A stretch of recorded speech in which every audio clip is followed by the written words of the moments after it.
Assalamualaikum warahmatullahi wabarakatuh. Kami dari kelompok 9 akan memaparkan materi tentang tindak pidana korupsi. Sebelum masuk ke materi, saya akan memperkenalkan anggota kelompok kami. Perkenalkan, nama saya Krisna Himawan Bintoro. Nama saya Clara Kristina Marpaung. Saya Fitriana Indriani. Pertama, saya akan menyampaikan pengertian korupsi. Korupsi berasal dari kata corruptio atau corruptus yang berasal dari kata kerja corrumper, yang memiliki arti kebusukan, kebejatan, ketidakjujuran, dapat disuap, tidak bermoral, dan penyimpangan dari kesucian. Sedangkan menurut KBBI, korupsi adalah penyelewengan atau penyalahgunaan uang negara, perusahaan, organisasi, yayasan, dan sebagainya untuk keuntungan pribadi atau orang lain. Dalam konteks kriminologi atau ilmu tentang kejahatan, ada 8 tipe korupsi, yaitu yang pertama ada political bribery. Political bribery adalah termasuk kekuasaan di bidang legislatif sebagai badan pembentuk undang-undang. Yang kedua, political kickbacks, yaitu kegiatan-kegiatan yang berkaitan dengan sistem kontrak pekerjaan, borongan antara pejabat pelaksana dan pengusaha yang memberi peluang untuk mendatangkan banyak uang bagi pihak-pihak yang bersangkutan. Ketiga, ada election fraud. Election fraud adalah korupsi yang berkaitan langsung dengan kecurangan pemilihan umum. Yang keempat, ada corrupt campaign practice.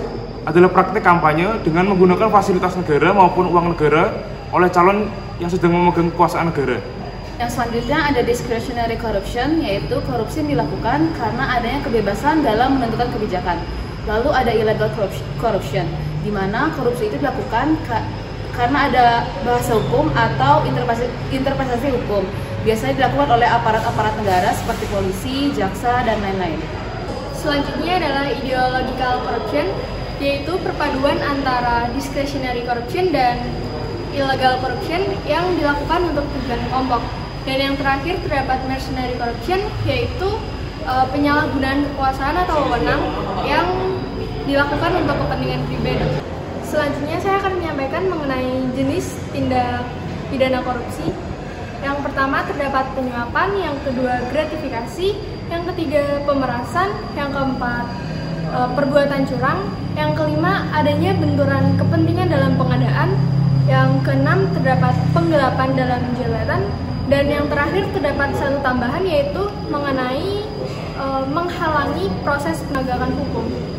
Selanjutnya saya akan menyampaikan mengenai ciri-ciri korupsi menurut Syed Hussein Alatas.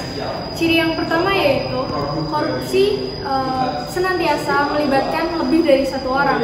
Ciri yang kedua, korupsi pada umumnya dilakukan secara rahasia, kecuali korupsi tersebut telah merajalela dan begitu dalam, sehingga individu yang berkuasa atau yang bersangkutan tidak sungkan lagi untuk menunjukkan perbuatannya.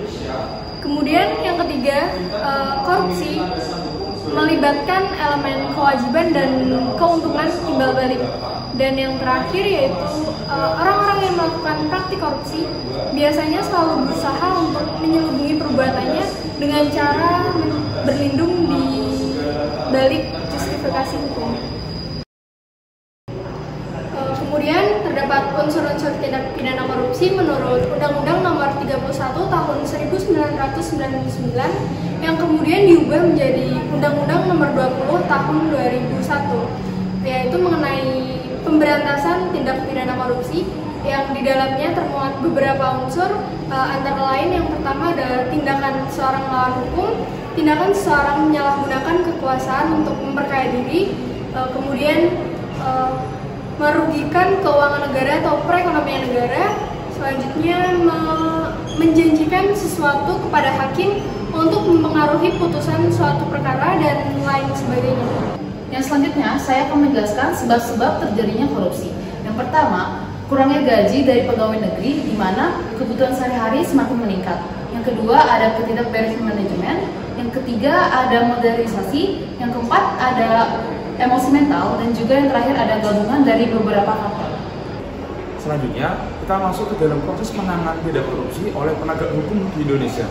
Yang pertama ada penyelidikan, kedua ada penyidikan, ketiga penuntutan, dan yang keempat ada persidangan. Pertama, penyelidikan. Penyelidikan merupakan suatu tindakan di mana penekanannya diletakkan pada tindakan mencari dan menemukan suatu peristiwa yang dianggap atau diduga sebagai tindak pidana. Yang kedua, penyidikan. Setelah ditentukan bahwa suatu peristiwa merupakan peristiwa pidana, maka tahapan selanjutnya adalah proses penyidikan. Pada tahapan penyidikan, titik berat kegiatan penyidik pada tindakan mencari serta mengumpulkan bukti supaya tindakan pidana yang ditemukan dapat menjadi terang serta dapat ditemukan dan ditentukan pelakunya. Selanjutnya yaitu penuntutan. Titik berat kegiatan penuntutan adalah menentukan apakah berkas perkara yang diterima dari kegiatan penyelidikan tersebut telah memenuhi persyaratan untuk dapat atau tidaknya dilimpahkan ke pengadilan. Apabila penuntut umum berpendapat bahwa hasil dari penyidikan tersebut dapat dilakukan penuntutan, maka penuntut umum akan melimpahkan perkara ke pengadilan. Lalu ada persidangan, yaitu pengadilan yang berwenang untuk memeriksa dan juga memutuskan perkara korupsi adalah pengadilan tindak pidana korupsi yang saat ini terdapat di ibu kota provinsi. Sekian pemaparan materi dari kelompok 9 mengenai tindak pidana korupsi. Kurang lebih mohon maaf. Wassalamualaikum warahmatullahi wabarakatuh.